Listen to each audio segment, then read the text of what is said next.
ఉదయం 9 గంటల వరకే 9:50 నిమిషాలకు గ్రహణ వేదన స్టార్ట్ అవుతుంది. ఈ సమయం లోపల దేవాలయాలన్నీ అర్చనలు పూర్తి చేసుకొని పూజా కార్యక్రమాలు ముగించుకొని దేవాలయను మూసివేస్తారు.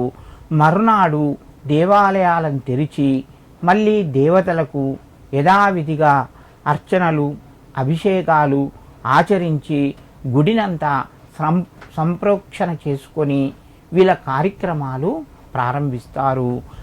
అదేవిధంగా మనం కూడా మరునాడు స్నానం చేసి ఆ యొక్క గదిని పూజా గదిని ఇల్లును శుభ్రం చేసుకోవాలి. ఈ గ్రహణ యొక్క వేదన 9:50 ప్రారంభమవుతుంది. అంటే మనం భోజనం ఎప్పటి వరకల్లా చేయాలి? సహజంగా అందరము 1 గంట వరకు భోజనాలు ముగించుకోవాలి.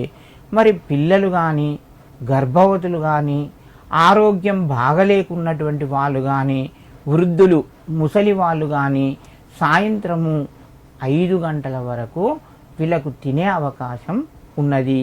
అంటే వీళ్ళు మధ్యాహ్నం తిన్నా మరియు సాయంత్రం రాత్రి భోజనాలు మనం 5 గంటల వరకల్లా వాళ్ళకు 7 గంటలుంటే 7 గంటల వరకు వాళ్ళు చేసుకోవచ్చును.